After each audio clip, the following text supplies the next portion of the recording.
Saudara-saudara kaum muslimin di seluruh tanah air, hari-hari pada minggu akhir Ramadan kita bersama-sama menyaksikan sebuah fenomena tentang pindahnya kegiatan umat dari masjid ke pasar, dari masjid ke terminal, dari masjid ke stasiun, dari masjid ke bandara.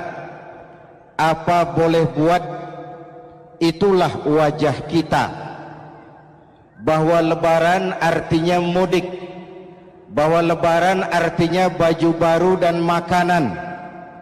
Lebaran berbeda dengan Idul Fitri. Lebaran adalah tradisi yang setiap kita boleh ikutan.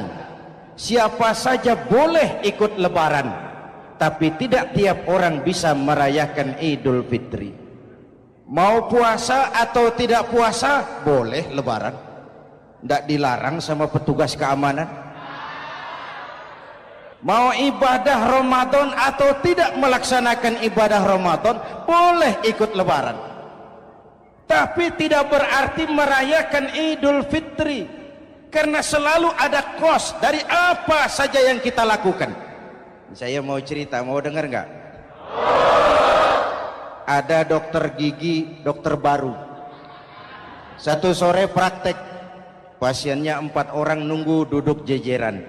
Dipanggil pasien pertama, diperiksa, berlubang giginya, dicabut tanpa dibius. Namanya dokter baru. Pasien ini teriak, aduh sakit dok, tidak kuat, sakit. Teriakannya keras sekali. Pasien yang 3 orang yang nunggu gemeter, lari semua. Selesai dicabut, diobati, selesai, tanya, sudah selesai dok? Sudah mas. Berapa biayanya? 200.000. Loh, biasanya kan 50.000, kok 200.000? Biasanya sih memang 50.000, tapi siapa suruh kau teriak? Yang 3 lari.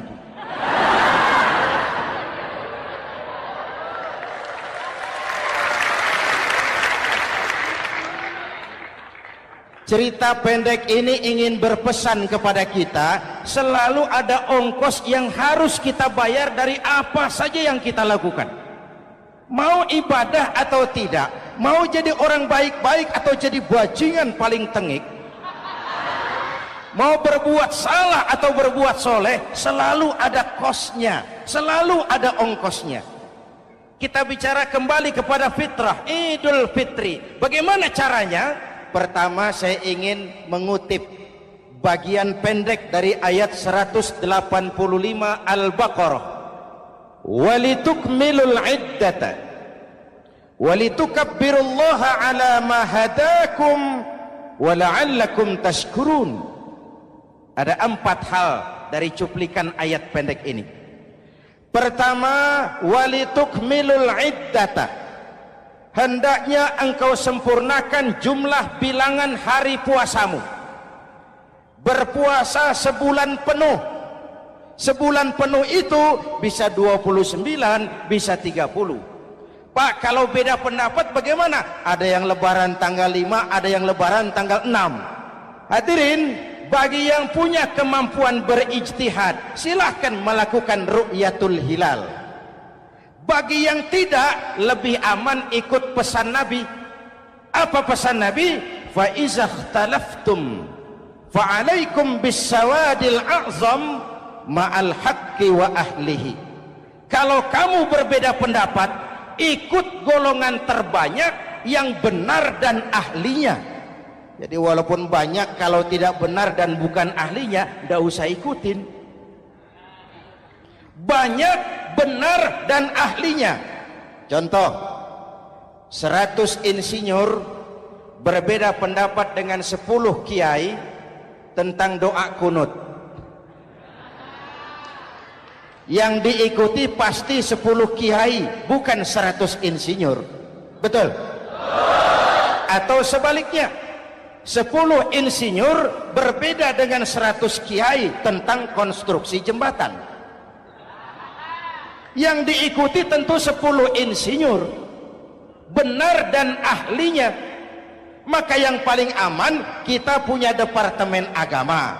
Departemen Agama punya ahli dari MUI, dari Nahdlatul Ulama, dari Muhammadiyah, dari Al-Wasliyah, dari Syarikat Islam, dikumpulkan melakukan ru'yatul hilal. Yang paling aman dengerin saja pengumuman Departemen Agama.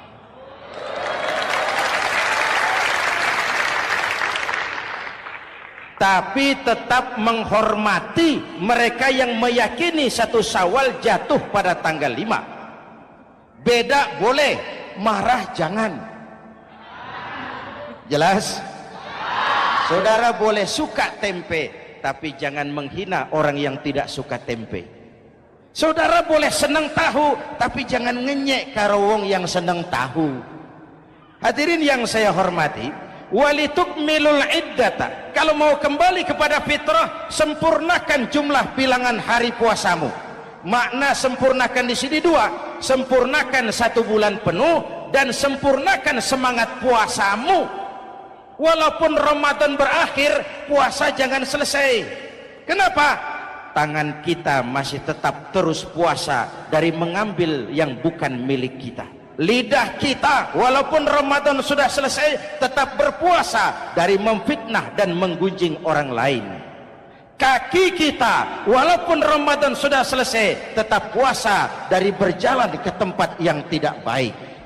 Perut kita tetap berpuasa dari kemasukan barang-barang yang haram. Sempurnakan semangat puasamu.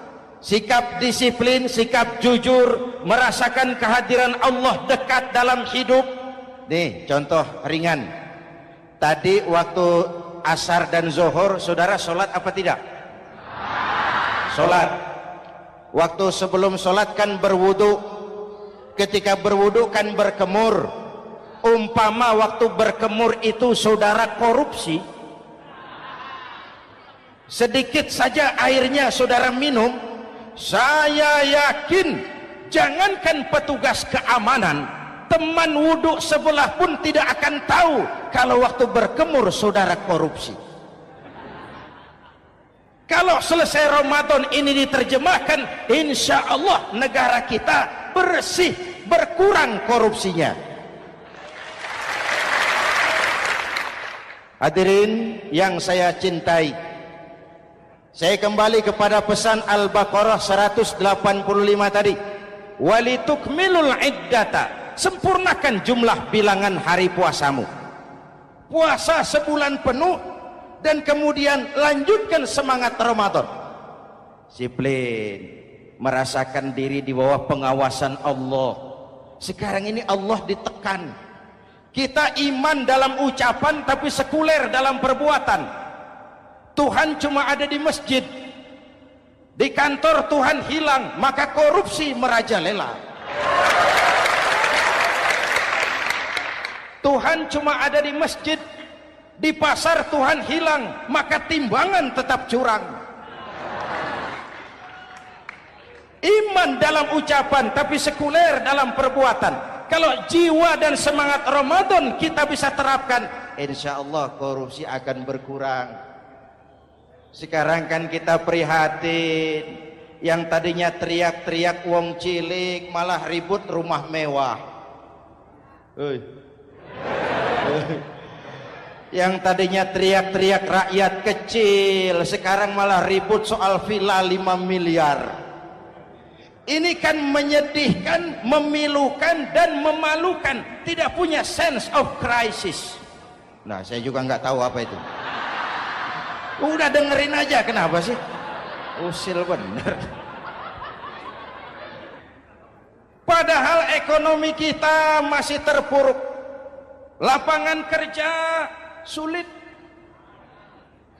Jumlah pengangguran rata-rata 2 juta orang per tahun. Lapangan kerja baru sulit terbuka karena investor jangankan yang dari luar mau masuk, yang di dalam siap-siap keluar. Terakhir kita dengar Sony pabrik elektronik besar mau cabut lagi, pindah invest ke Taiwan, menyusul pabrik silet yang di Ciputat itu. Ketika ditanya apa investasi di Cina lebih murah, tidak, dia bilang lebih mahal, cuma lebih pasti. Di Indonesia murah, cuma mejanya kebanyakan, biaya siluman, namanya siluman gak karu-karuan, keluar uang banyak, urusan tidak pasti, capek. Disahkan undang-undang penyiaran yang justru ditolak oleh masyarakat penyiar sendiri. Industri penyiaran bakal kolaps karena sekarang ini boro-boro mereka industri televisi mau break even point, mau pulang modal, dengan ke depan bisa bangkrut. Akibatnya bisa kita pastikan, jumlah pengangguran makin bertambah. Hadirin yang saya hormati, kita memang setuju jangan terlalu mengadopsi siaran-siaran televisi dari luar, kita harus punya filter. Tapi pada sisi yang sama kita juga harus memperhatikan lapangan kerja buat rakyat kita ini. Walitukmilul iddata, sempurnakan jumlah bilangan hari puasamu. Kalau jumlah hari puasa sudah sempurna, tuntunan yang kedua dari Al-Quran, walitukabbirullah, hendaknya engkau agungkan nama Tuhanmu. Takbiran, takbiran itu bisa sendiri, bisa berjamaah, bisa di rumah, bisa di masjid, bisa di surau, bisa dengan pawai keliling, asal dilaksanakan dengan tertib dan tidak mengganggu lalu lintas umum. Prakteknya yang terjadi, pawai keliling itu mengganggu ketertiban umum, perang petasan, mengganggu lalu lintas. Terjadi macam, ada yang takbiran bawa bendera partai. Innalillahi wa inna ilaihi rajiun. Ini takbir politik. Hadirin yang saya hormati, kalimat takbir dalam kondisi kita, saya ingatkan kepada satu ungkapan Bung Tomo. Bung Tomo, pelaku sejarah, tokoh 10 November yang dikenal sebagai Hari Pahlawan, dalam satu pidatonya saya ingat pernah berkata, andai kata tidak ada kalimat takbir, ini ungkapan Bung Tomo, andai kata tidak ada kalimat takbir, saya tidak tahu dengan apa saya harus menggerakkan putra-putra terbaik bangsa untuk bangkit berjuang melawan penjajah.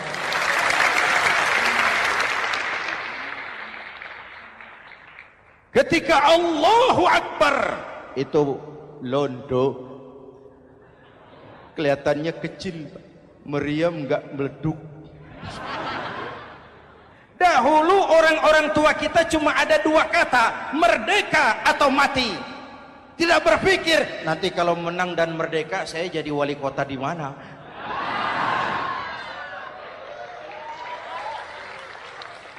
Kalimat takbir, bangsa ini harus bangkit dari keterpurukan. Bangsa ini harus bangkit mengejar ketinggalan-ketinggalannya. Bangsa ini tidak boleh terpuruk terus, dan semangat takbir harus menjiwai kita. Tidak ada capek dalam perjuangan, tidak ada puas dalam upaya. Keberhasilan cuma pengantar ke arah keberhasilan yang lebih baik lagi. Walitukabbirullah, hendaknya engkau agungkan nama Tuhanmu. Nama Allah menjadi motivasi besar dalam kehidupan kita. Ini pesan Quran Al-Baqarah 185. Pesan kedua, setelah sempurnakan jumlah bilangan hari puasamu, agungkan nama Tuhanmu. Takbiran. Kalimat takbir sendiri kalau kita lihat pada kalimatnya ada kata la ilaha illallah wahdah sadaqa wa'dah wa nasara 'abdah wa a'azza jundah wa hazamal ahzaba wahdah. Tidak ada Tuhan selain Allah, esa, tidak beranak, tidak diperanakan, wahdah, tidak bisa diumpamakan dengan apapun. Sadaqa wa'dah, Allah yang maha menepati janjinya. Wa nasara 'abdah, Allah yang maha menolong hambanya. Kalau bukan kebesaran Allah, berat berjuang Ramadan ini. melawan musuh yang tidak nyata. Puasa itu kalau olahraga golep. Benar Pak, kalau tinju lawannya kelihatan. Betul. Sepak bola musuh kelihatan, bulu tangkis kelihatan, golf siapa musuhnya? Itulah puasa, menghadapi musuh yang tidak kelihatan. Itu lebih berat daripada perjuangan mengangkat senjata, lebih berat daripada berjuang mengorbankan harta. Tapi kalau di bulan Ramadan saja Rasulullah menang dalam perang Badar, itu harus jadi sumber motivasi. Dengan kalimat takbir, dengan keagungan Allah, bangsa Indonesia harus bangkit dari keterpurukan.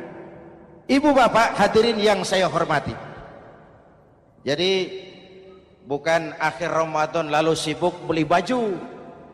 Boleh, tapi bukan itu yang utama. Laisal id bilibasin jadid, walakinnal id bita'atin yazid.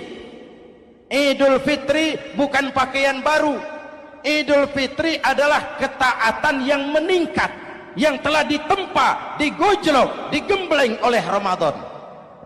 Jadi kalau Ramadan rajin baca Quran, lalu selesai Ramadan sayonara Quran, latihan tidak berhasil. Ramadan rajin ke masjid, selesai Ramadan selesailah ke masjid. Awal Ramadan full house sampai ke halaman, akhir Ramadan cuma imam berdua tikar. Masjid kembali senyap, padahal masjid adalah pusat kegiatan umat. Saudara lihat dari sejarah, ketika hijrah ke Madinah, Rasul singgah di Kuba. Apa yang beliau lakukan? Membangun masjid. Ketika sampai di Madinah, kesibukan pertama beliau apa? Mencari rumah dinas? Bukan. Kesibukan pertama beliau mencari lokasi di mana membangun masjid. Isra dan Mi'raj, perjalanan besar dimulai dari masjid ke masjid. Ini indikasi masjid memang merupakan pusat kegiatan umat. Umat Islam dengan masjid seperti ikan dengan air, tidak boleh pisah. Ada ikan yang tidak betah di air? Ada. Ikan mau modar. Kalau umat sudah mulai menjauhi masjid, jiwanya yang akan mati. Kalau jiwanya mati, jasadnya masih hidup, itu namanya bangkai berjalan. Walitukabbirullah, engkau agungkan nama Tuhanmu. Takbiran, setelah berjuang penuh membina takwa, mengharap ridho, mengendalikan nafsu. Ingat loh, puasa itu bukan menghilangkan nafsu, mengendalikan, menempatkan pada tempatnya. Manusia tanpa nafsu bukan manusia, tapi manusia yang disetir nafsu turun jadi binatang, bahkan lebih rendah daripada binatang. Puasa ini menempatkan nafsu di tempatnya. Hai laki-laki, kamu nafsu sama perempuan? Betul Pak. Perempuan suka laki-laki? Betul Pak. Boleh lewat sini, lewat pintu yang disebut nikah. Ini nafsu disalurkan lewat pintu yang disebut nikah. Jangan seperti ayam kawin tiap malam, nikah tidak mau.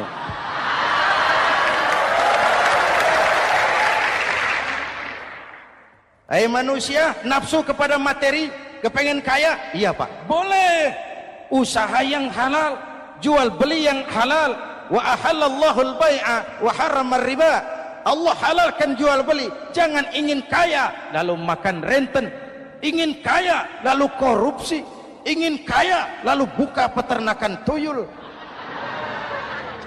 Manusia ingin berkuasa, boleh, tapi tetap punya etika dan moral. Jangan ingin berkuasa lalu fitnah, ingin berkuasa lalu mengadu domba orang, ingin berkuasa lalu menghalalkan segala cara. Puasa menempatkan nafsu pada tempatnya. Manusia yang dikendalikan nafsu lebih puas daripada binatang. Saya punya ungkapan lama, sebuas-buasnya kerbau makanannya tetap rumput. Saya belum pernah dengar ada kerbau terlalu buas lalu makan roti. Betul? Tapi manusia kalau sudah dikendalikan nafsu, manusia bukan cuma makan nasi, aspal,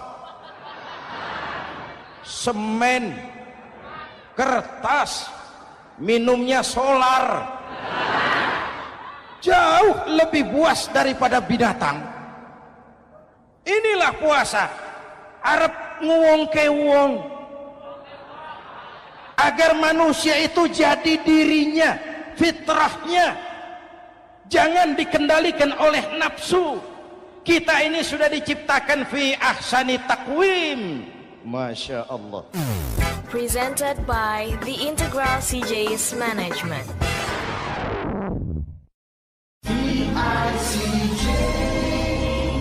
Hadirin, yang ketiga pesan Al-Baqarah 185 tadi. Setelah sempurna jumlah bilangan hari puasa, lalu mengumandangkan takbir, membayar zakat fitrah. Kenapa itu kita lakukan? Mengagungkan nama Allah. Ala ma hadakum. Agungkan nama Allah yang telah memberikan hidayahnya kepadamu. Masya Allah nih, hidayah, kita bersyukur. Hidayah ini hak prerogatif Allah, diberikan kepada siapa saja yang dikehendaki oleh Allah. Kita bisa lihat dalam sejarah, ada anak Nabi tidak mendapat hidayah, tidak terpanggil mengikuti kebenaran yang disampaikan oleh bapaknya, namanya Kan'an, putra Nabi Nuh. Ada ayah Nabi bernama Azar, ayah Nabi Ibrahim, putranya penegak tauhid, ayahnya produsen berhala. Ada istri Nabi, istrinya Nabi Lut, tidak mendapat hidayah, tidak terpanggil mengikuti kebenaran. Lalu Abu Jahal, Abu Lahab, paman Nabi, melihat Nabi, menyaksikan mukjizat, mendengar wahyu, melihat tutur kata Nabi, hidayah tidak datang kepada dia, maka mereka tidak terpanggil mengikuti kebenaran. Kita alhamdulillah keponakan Nabi saja bukan, mendapat yang namanya hidayah ini. Ini harus kita pelihara, kita jaga baik-baik, karena ini merupakan hak prerogatif Allah. Yahdi man yasha, diberikan kepada siapa saja yang dikehendakinya. Hadirin, sembari kita mengambil pelajaran tentang Kan'an yang tidak dapat, putra Nabi Nuh. Ini saya ngambil bagian cerita sejarah, masih mau dengar? Nabi Nuh diberi umur 950 tahun, berdakwah sepanjang hidup. 800 tahun beliau dakwah, dapat pengikut tidak lebih 80 orang, rata-rata 10 tahun satu. Yang dihadapi ini umat yang kurang ajar, bandel, bajingan, tengik. Kalau diceramahi, telinganya ditutup dengan tangannya. Ini saking kurang ajarnya ini umat. Diberikan dakwah, telinganya ditutup dengan tangan. Nabi Nuh ketika di puncak kesabarannya munajat, ya Rabb, bagaimana Nuh? Siang malam saya berdakwah kepada umat ini, saya sampaikan risalahmu, saya canangkan seruanmu, saya sampaikan ajaranmu. Inni da'autu qaumi lailan wa nahara, siang malam saya berdakwah kepada umat. Wa inni kullama da'autuhum ja'alu asabi'ahum fi adhanihim, tiap kali saya sampaikan dakwah kepada mereka, mereka tutup telinganya dengan tangannya. Saya tidak sanggup menghadapi umat seperti ini, ya Allah. Habis mau kamu bagaimana Nuh? Sikat saja sudah semua ini, bikin mati saja. Nanti kalau punya anak, anaknya kafir lagi. Lebih baik bapak moyangnya, mbah-mbahnya sikat semua. Rabbi la tazar 'alal ardi minal kafirina dayyara, jangan disisakan orang kafir, habisin semua. Itu mau kamu? Iya. Buat kapal Nuh, nanti aku turunkan banjir. Dengan apa saya membuat kapal ya Rabb? Pakai kayu Nuh. kayunya dari mana ya Rob? Dari pohon tentu. Pohonnya belum ada ya Rob. Tanam dulu Nuh. Membuat kapal kayunya nanam pohon dulu. Apa artinya? Perjuangan bukan simsalabim abracadabra. Perjuangan bukan makan lombok, ini hari dimakan, ini hari pedas. Perjuangan itu proses. Ada keringat, ada air mata, ada darah, tempo-tempo nyawa. Itulah perjuangan. Sudah pohon ditebang, buatkan kapal di tengah kampung. Umat unjuk rasa lagi. Nuh makin gila. Bikin kapal di tengah kampung, mau belayar kemana? Selesai Nuh, selesai ya Rob. Naik. Orang-orang yang beriman bersamamu, naik.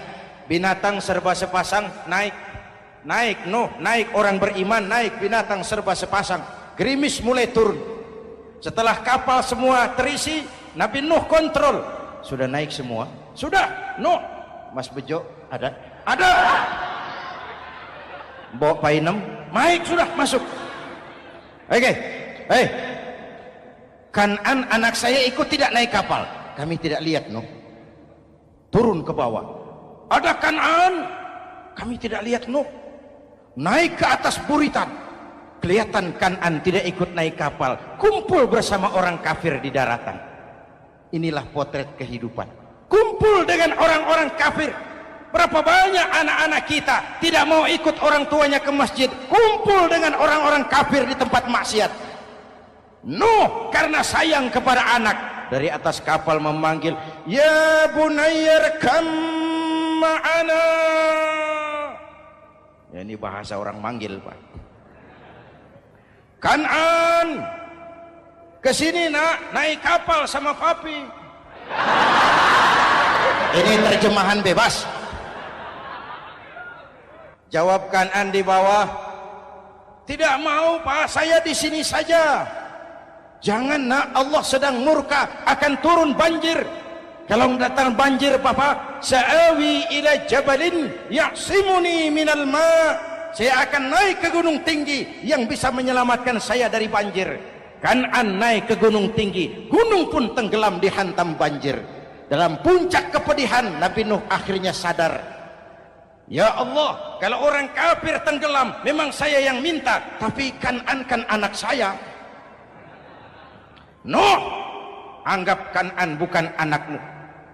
Wa innahu amalun ghairu salih. Nuh sadar, akhirnya bilang, ana urid wa anta turid wallahu fa'alun lima yurid. Aku punya kemauan, kau Kan'an punya kemauan, Allah juga punya kemauan. Kemauan Allah lah yang akhirnya jadi kenyataan. Nek sekarang juga kita ngadepi musim banjir. Bukan banjir air saja, banjir peradaban-peradaban yang masuk ke negeri kita. Banjir maksiat, banjir munkarot. Kalau kita sudah ke masjid, kita sudah naik kapal. Tolong kontrol anak-anak kita. Tolong kontrol tetangga kita. Ayo naik kapal. Banjir.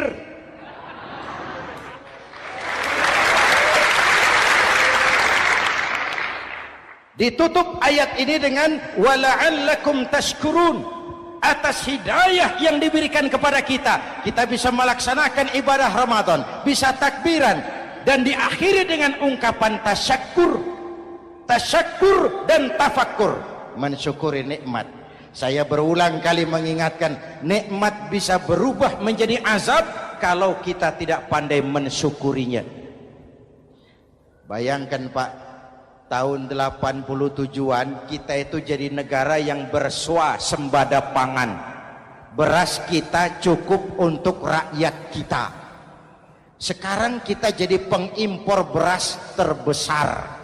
Kita beli beras ke Vietnam, kita beli beras ke Thailand, ke negara-negara yang lebih kecil dari kita. Kenapa? Karena sawah kita tanami gedung dan beton. La in syakartum la azidannakum wa la in kafartum inna adzabi lasyadid. Kalau kamu bersyukur, aku tambah nikmat. Kalau kamu ingkar, tidak pandai bersyukur, awas azabku pedih. Maka ungkapan saya, orang kaya bisa masuk surga karena hartanya, orang kaya bisa masuk neraka juga karena hartanya. Syukur apa tidak syukur? Pejabat bisa masuk surga karena jabatannya, pejabat banyak yang masuk neraka juga karena jabatannya. Syukur apa tidak syukur?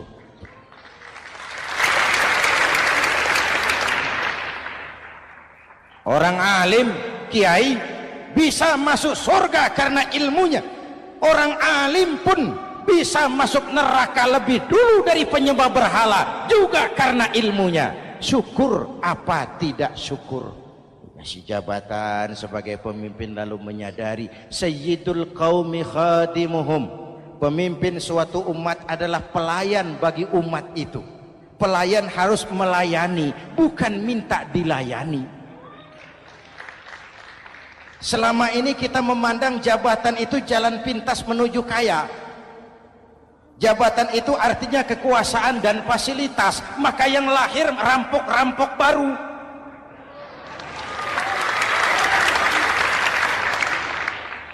Jabatan adalah alat untuk pengabdian di tengah rakyat yang sedang susah, di tengah negara yang sedang terpuruk. Kita memerlukan pemimpin-pemimpin yang sadar sayyidul qaumi khadimuhum. Pemimpin suatu kaum adalah pelayan bagi kaum itu sendiri. Ibu bapak hadirin yang saya hormati, dengan mensyukuri itu maka makna Idul Fitri meresap kembali kepada fitrah kita sebagai manusia. Fitrah kesucian.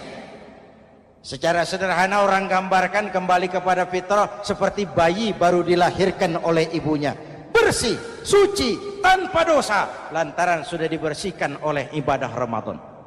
Tapi para ulama khalaf ada yang mengartikan fitrah itu kecenderungan kepada kebajikan, kecenderungan kepada kebaikan.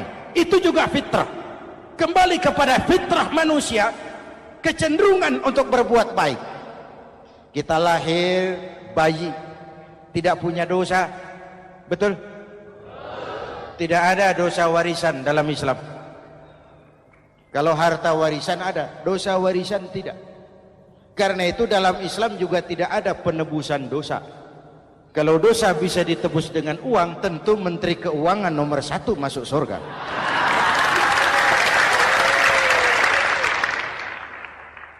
Dosa dalam Islam ditebus dengan taubat, langsung kepada Allah, sonder calo.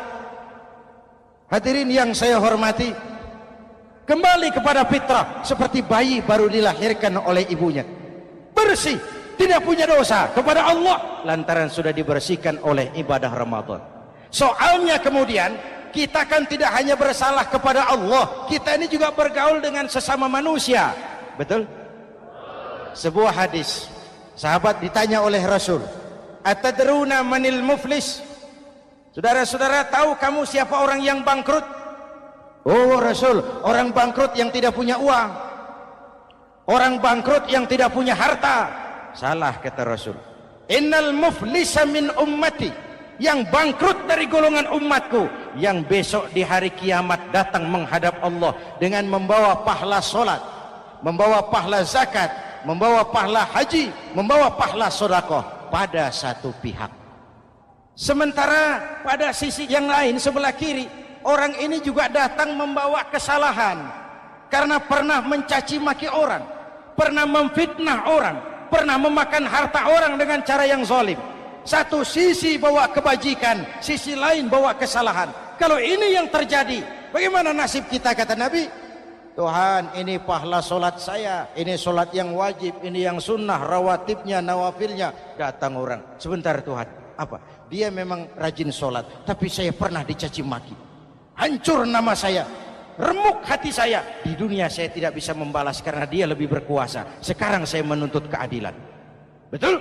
Iya Tuhan. Sini pahala solatmu, kasih orang yang kau caci maki. Tuhan, ini pahala puasa saya, yang wajib Ramadannya, sunnah 6 hari Syawalnya, Senin Kemisnya. Ini Tuhan. Datang lagi, sebentar Tuhan. Kenapa? Dia memang rajin puasa, tapi saya pernah difitnah tanpa benar, dicorengkan arang ke dahi, hancur nama saya karenanya. Saya menuntut keadilan karena di dunia waktu itu cuma banyak pengadilan, tapi tidak ada keadilan. Benar? Benar. Ini pahala solatmu kasih orang yang kau fitnah. Tuhan, ini pahala zakat saya. Datang lagi, Tuhan, dia memang suka zakat, tapi korupsinya lebih besar dari zakatnya. Nuntut keadilan. Sini, pahala zakatmu kasih. Kalau habis pahala kebaikan, orang yang menuntut masih banyak, diambillah dosa orang yang kita sakiti, diberikan kepada kita. Pahala dipreteli, dosa diberikan. Apa enggak bangkrut? Ibarat orang dagang, modal habis, tagihan hutang datang terus. Kenapa? Orang ini cuma baik hubungannya kepada Allah, tapi tidak baik hubungannya dengan sesama manusia. Karena itu, dalam konteks dengan fitrah, manusia makhluk yang fitrah. Apa fitrah itu? Pertama, manusia makhluk yang bertuhan. Itu fitrah. Mengingkari Tuhan, mengingkari fitrah. Yang kedua, manusia makhluk sosial, zon politikan. Itu fitrah. Kita tidak bisa hidup sendiri. Betapa dan siapapun kita memerlukan yang lain. Maka nuansa Ramadan intinya adalah silaturahmi. Nuansa Idul Fitri silaturahmi antar sesama kita. Ada baiknya saya ingatkan lagi sebuah hadis. Masih mau dengar? Selesai sholat Id, sahabat mendengar Rasul mengucapkan amin 3 kali. Amin, amin, amin. Ya Rasul, ada apa? Tadi turun Jibril selesai sholat, mau berdoa.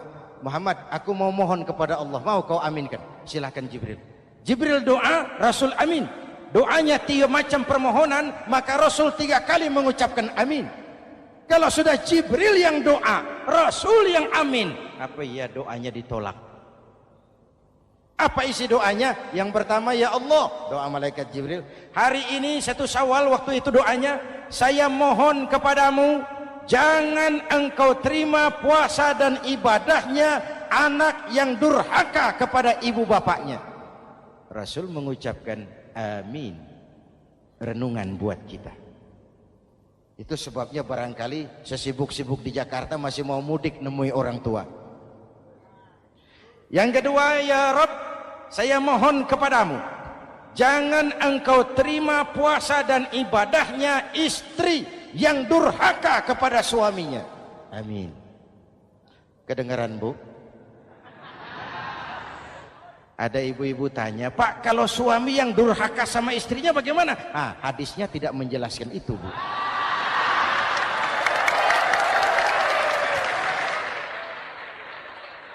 Lo menang sendiri.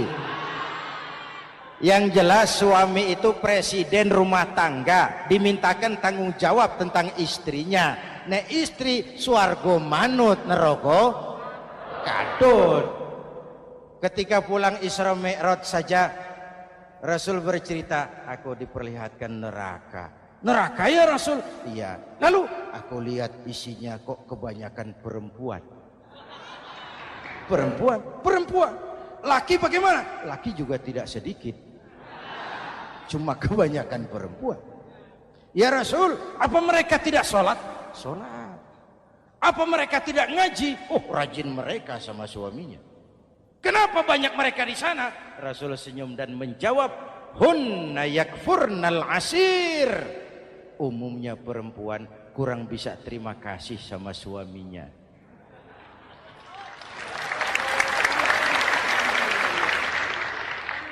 Ini penyakit turunan.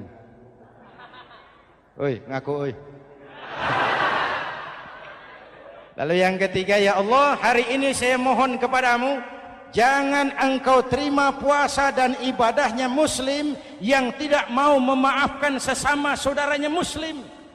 Memaafkan lebih berat daripada meminta maaf, tapi memberi maaf lebih mulia daripada meminta maaf. Inilah nuansa mengembalikan semangat saling menghargai, saling mencintai, keutuhan, kerukunan, dan kedamaian. Sudah capek kita rakyat dengan konflik. Sudah capek kita dengan mengedepankan perbedaan dan bukan persamaan. Sudah waktunya kita berbeda tapi tetap bergandengan, tetap bersama menyongsong hari esok yang lebih baik. Mintalah ridho ibu bapak, suami kepada istri, istri kepada suami, dan memaafkan sesama saudara muslim sehingga kita benar-benar kembali kepada fitrah. Terima kasih dan mohon maaf semoga ada manfaatnya. Usikum wa nafsi bitaqwallah. Wassalamualaikum warahmatullahi wabarakatuh.